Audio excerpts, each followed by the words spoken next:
Hey guys, remember this one? Super Duty, my last step. After a dang good waxing, just kidding. This was in the ODG video. This is what he was using with his first cut with Super Duty. This pad and this compound do not go together. This shit here is like putting gravel on your car. It'll work in extreme situations, but to use it with this pad, some guys have been sucking on the old crap pipe too long.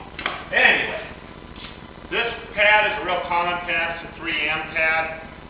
I like it. My kid's got a different one he uses.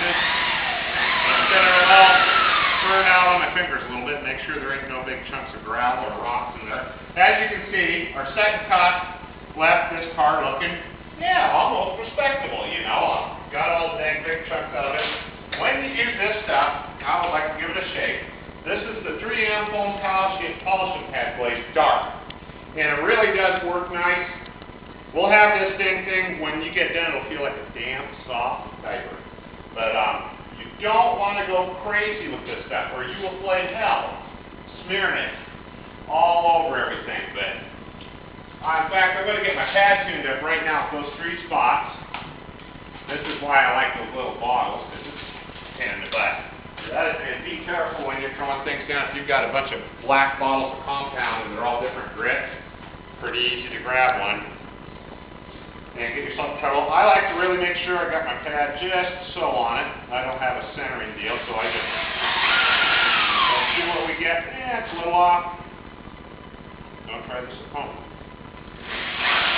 Perfect. So I'm going to pull this up. Same thing. I'm going to pick up my seawall now.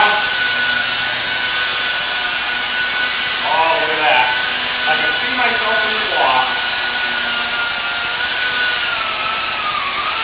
Okay, I don't like to go crazy until I get this thing tinned up.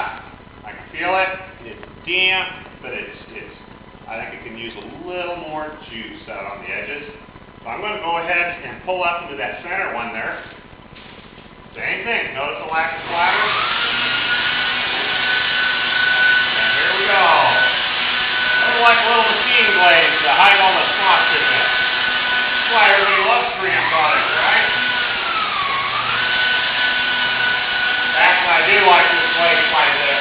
The only blade that I've tried is probably one of my favorites. And this will get you by, too, sometimes. You know, you don't need to wax this and that. Now, if this paint job was older and I had a real super show job, it's hard to need a good wax job. This is mainly for doing fresh paint, because this stuff's got to breathe, you know. I'm not saying you couldn't wax it. I'm not saying you might not get away with not waxing it. But you really should. You see how little of that I use?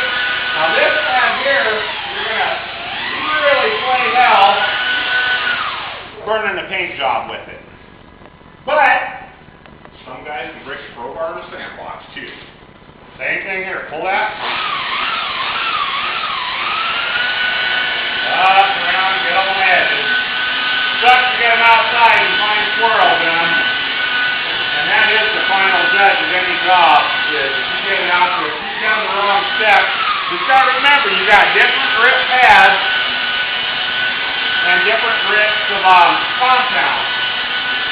This is probably the softest, and you can get away with some dry ducks in this one a little bit. I don't like to go crazy. I just go till it comes up.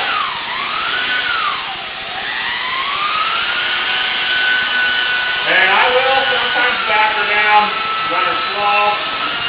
But I like a little speed on. I'm running right around 1800 on this thing right now. So what we're trying to do is get those swirl marks out of it, and this is the tool to do it. I've actually seen guys go straight from a wool pad with one of these and eliminate the swirl marks. I just 3-step them. I got in the habit of doing it. It's a hard habit to break them. Now just remember, not much.